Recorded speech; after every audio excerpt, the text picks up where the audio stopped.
Soyez bénis dans le nom précieux de notre Seigneur Jésus-Christ.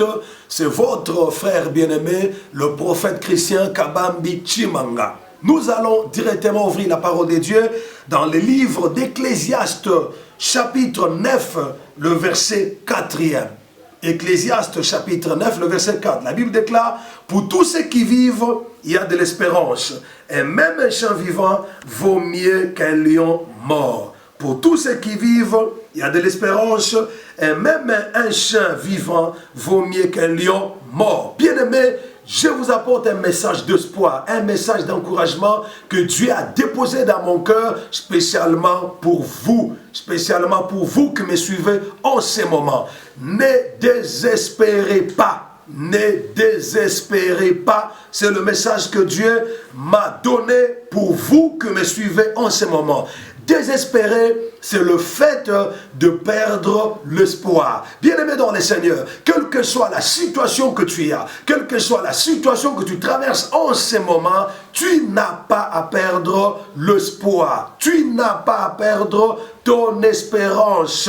Ne perds pas l'espoir. Bien-aimé, le désespoir est très dangereux. Le désespoir est mortel. Le désespoir est suicidaire. Voilà pourquoi j'aimerais directement vous parler de quelques dangers du désespoir. Lorsqu'on est désespéré, on sera découragé. On se découragera. Lorsqu'on est désespéré, on abandonnera les efforts que l'on fournissait pour aller de l'avant, pour changer les choses ou pour améliorer sa situation quotidienne. Lorsque quelqu'un est désespéré, il va facilement abandonner, il va facilement lâcher. Mais celui qui a l'espoir ne lâche jamais, ne se décourage jamais, il n'abandonne jamais. Le désespoir est dangereux parce que le désespoir peut conduire quelqu'un au suicide. La plupart des gens qui se suicident, qui se donnent la mort, ils se donnent la mort parce qu'ils sont désespérés. Ils voient plus l'issue devant eux. Ils se disent que c'est fini, il n'y a plus d'espoir, il n'y aura pas de changement, il n'y aura pas de guérison, il n'y aura pas d'amélioration. Et ces personnes, nous voyons qu'ils finissent par se suicider. La cause principale du suicide sur la planète Terre, dans le monde entier, c'est le désespoir. C'est le fait de désespérer. Voilà pourquoi Dieu m'envoie te dire de ne pas désespérer. Alors, bien-aimé, la Bible dit, un chien vivant vaut mieux qu'un lion.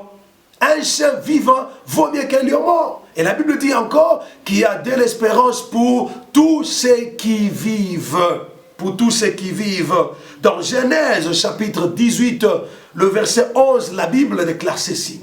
Genèse 18, verset 11. Abraham et Sarah étaient vieux. Avancés en âge, Sarah ne pouvait plus espérer avoir des enfants. Sarah ne pouvait plus espérer avoir les enfants. Mais vous connaissez l'histoire que Sarah haït Isaac à l'âge très avancé parce que Sarah n'avait pas désespéré, parce qu'Abraham n'avait pas désespéré. Quelle que soit ta situation, quel que soit ton problème, ne désespère pas. Vous savez aussi bien aimé que l'apôtre Pierre, après avoir péché toute la nuit, il n'a rien trouvé, il était abattu, il était désespéré, ils étaient en train de laver, de nettoyer le filet pour retourner. Mais quand Jésus est venu, Jésus lui a dit, jetez vos filets en pleine eau pour pêcher.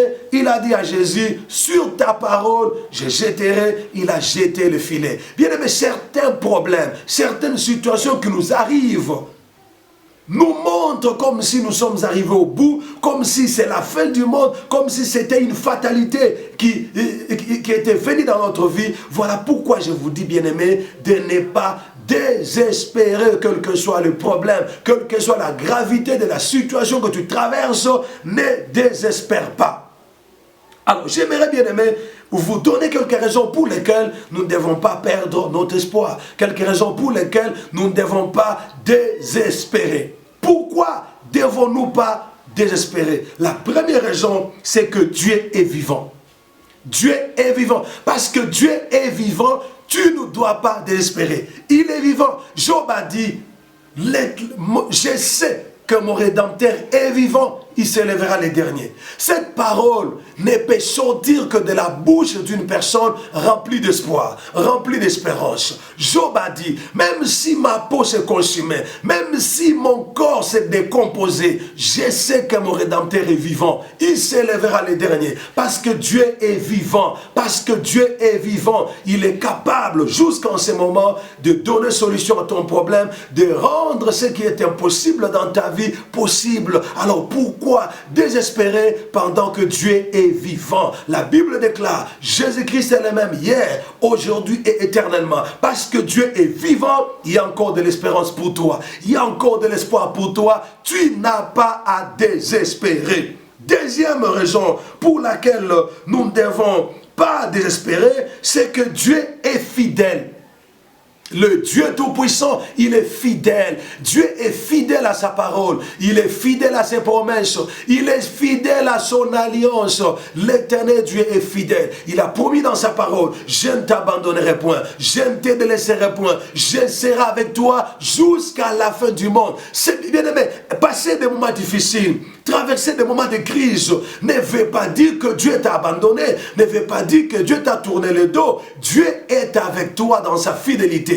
Dieu ne t'a pas abandonné, Dieu ne t'a pas délaissé. C'est pourquoi il ne faut pas désespérer, parce que Dieu est fidèle. Vous savez, Dieu est fidèle à ses promesses. Et la Bible dit dans Habakkuk que si la prophétie tarde, attends-la, car elle ne mentira pas. Et s'accomplira certainement. Troisième raison pour laquelle nous ne devons pas désespérer, c'est que tu y es vivant. Tu y es vivant. Toi qui me suis, tu y es vivant. Si tu n'étais pas vivant, tu n'allais pas me suivre. Alors parce que tu es vivant, tu n'as pas à perdre ton espoir. La Bible déclare, un chien vivant vaut mieux qu'un lion mort. Il y a de l'espérance pour tous ceux qui vivent. Parce que tu es en vie. Parce que tu vis. Ce qui n'a pas marché hier peut marcher aujourd'hui. Ce qui ne marchera pas aujourd'hui pourra marcher demain, aussi longtemps que tu es en vie, aussi longtemps que tu es vivant. Un être vivant ne peut pas se décourager, ne peut pas désespérer. Le Dieu qui continue à t'accorder le souffle de vie, il sait pourquoi il continue à te l'accorder. Et si Dieu continue à t'accorder le souffle de vie, c'est parce que l'Éternel Dieu, Yahweh le Dieu Tout-Puissant, n'a pas encore fini avec toi, n'a pas encore dit son dernier mot sur ta vie. Les gens peuvent se moquer de toi, les gens peuvent te rejeter, les gens peuvent te critiquer, mais aussi longtemps tu y es vivant, ne désespère pas. Aussi longtemps tu peux voir une nuit tomber, un matin s'élever, ne désespère pas. Parce que la Bible déclare que l'Éternel Dieu Tout-Puissant, il renouvelle ses bontés chaque matin. Oh, ses compassions ne sont pas épuisées, ses compassions ne sont pas à leur terme. Écoutez bien aimé, le prophète Jérémie dans Lamentation chapitre 3, qu'est-ce qu'il dit? Il dit, quand je pense à ma douleur, quand je pense à ma souffrance, à ma misère, quand mon âme s'en souvient, elle est abattue au-dedans de moi. Mais voici ce que je vais repasser à mon cœur, ce qui me donnera de l'espérance. Oh, bien-aimé dans le Seigneur, du fait que tu sois vivant, même si tu es malade, mais parce que tu es vivant, crois que tu peux être guéri de cette maladie-là. Crois que l'Éternel Dieu peut agir, parce que Dieu n'agit pas dans la vie de mort, il agit dans la vie des vivants. Mais bien aimé, nous pouvons aller au-delà de cela, parce que Dieu a ramené même Lazare de la mort à la vie. Lazare qui était mort, dont le corps s'était déjà décomposé. Mais Jésus-Christ est allé à la tombe de Lazare, il s'est écrit, il a dit, Lazare sort, Lazare est sorti. Voilà bien aimé, même mort, en entendant, en écoutant la voix du Seigneur, est revenu à la vie. À combien plus forte raison, toi qui es vivant, parce que tu es encore vivant. Dieu sait pourquoi il te garde vivant. Dieu sait pourquoi il te garde encore en vie. C'est parce qu'il n'a pas encore fini avec toi. Si tu es vivant, essaie de balancer la main, essaie de bouger le corps. Tu vois, tu y es vivant. Parce que tu n'es pas mort, tu n'as pas à désespérer. Parce que notre Dieu, c'est un Dieu vivant. C'est un Dieu des vivants. Jésus-Christ a dit aux Juifs que l'Éternel Dieu n'est pas un Dieu de mort, mais c'est un Dieu de vivants. David a dit, ce ne sont pas les morts qui te louent, ce ne sont pas les morts qui te célèbrent, ce ne sont pas les morts qui t'adorent. Oh bien-aimé, parce que tu es vivant, parce que tu es en vie, ne désespère pas, ne désespère pas. Même si ta situation c'est déjà beaucoup aggravé, c'est vraiment empiré, ne désespère pas parce que l'Éternel Dieu se manifestera, l'Éternel Dieu agira dans ta vie. Quatrième raison pour laquelle nous ne devons pas désespérer, c'est que Dieu agit encore jusqu'à présent. Dieu agit encore jusqu'à présent. Si tu as entendu parler d'un Dieu qui a agi hier, ce même Dieu agit encore jusqu'à présent. Parce que sa parole nous dit que Jésus-Christ est le même hier, aujourd'hui et éternellement. Voilà pourquoi tu ne dois pas désespérer. Si Dieu n'a pas agi dans ta vie hier, il agit encore jusqu'à aujourd'hui et il peut agir dans ta vie aujourd'hui, il peut agir dans ta vie aujourd'hui que tu joues ce message. Voilà pourquoi, bien-aimé, ne désespère pas. Tu allais avoir raison de désespérer si Dieu avait cessé d'agir. Mais Jésus a dit, mon Père agit jusqu'à présent, moi aussi j'agis. Mon Père agit jusqu'à présent, moi aussi j'agis. Voilà pourquoi, bien-aimé, tu ne dois pas désespérer. Tu n'as aucune raison de faire couler les larmes. Tu n'as aucune raison d'entrer dans la chambre et commencer à pleurer. Tu n'as pas de raison de t'enfermer dans la maison en train de pleurer parce que tu as des problèmes, en train de pleurer parce que la situation ne marche pas, en train de pleurer parce que les choses ne marchent pas. Bien-aimé dans le Seigneur, je te dis que Dieu agit encore jusqu'à présent.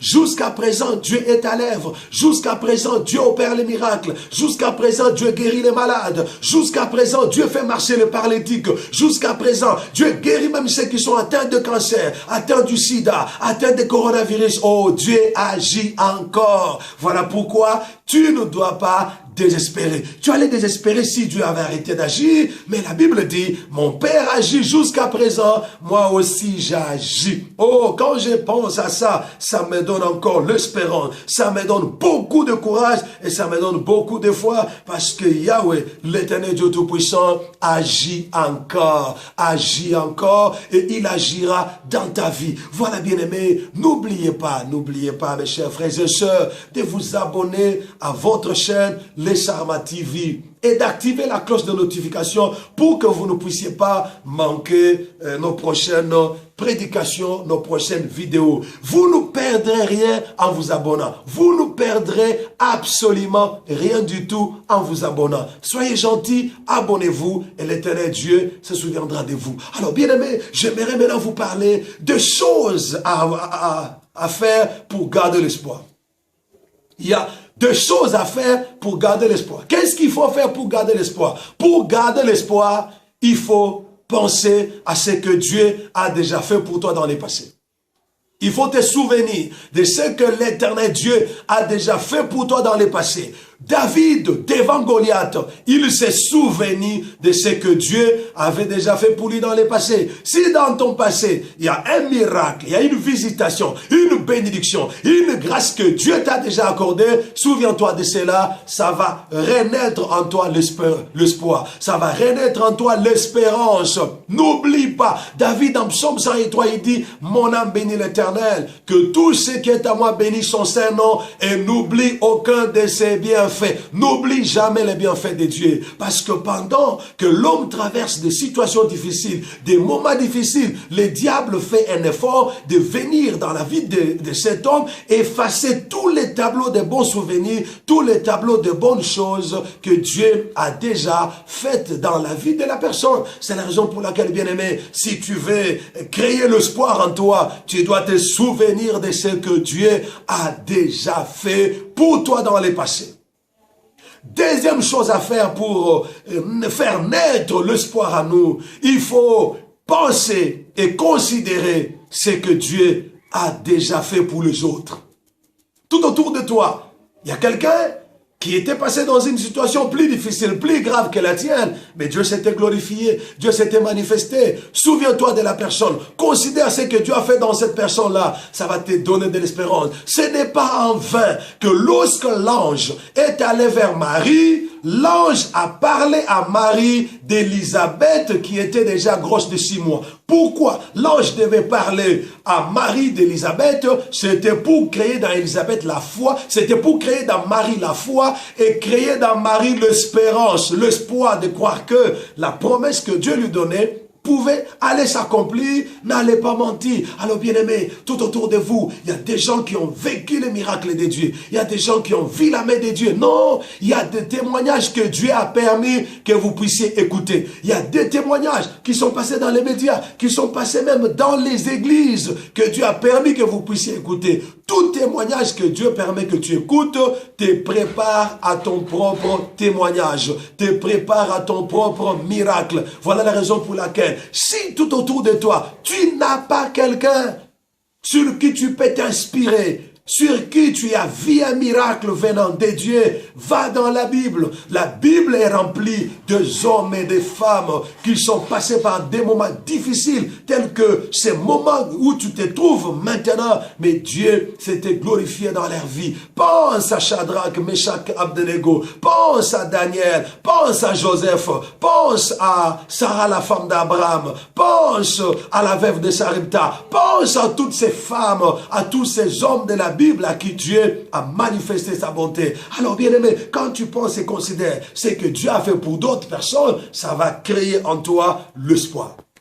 Et la troisième des choses qui va créer en nous l'espoir, c'est la prière, la vie de prière. Bien aimé, lorsque quelqu'un prie, la prière fait naître dans l'homme une espérance. Parce que la Bible déclare, tout ce que vous demandez en priant, croyez que vous l'avez reçu et vous le verrez s'accomplir. Lorsqu'on prie, on se décharge des énergies négatives. On se décharge des pensées négatives. On se décharge du découragement, de l'abattement. Après la prière, tu te sentiras fort. Tu sentiras l'espoir, l'espérance renaître en toi. Voilà la raison pour laquelle, bien-aimé dans le Seigneur, n'abandonnez jamais la vie de prière à cause de problèmes. La parole de Dieu déclare, priez sans cesse. Quelle que soit la situation que tu traverses, bien-aimé, n'abandonne pas la prière. N'abandonne pas la prière, parce que la prière fera naître en toi l'espérance.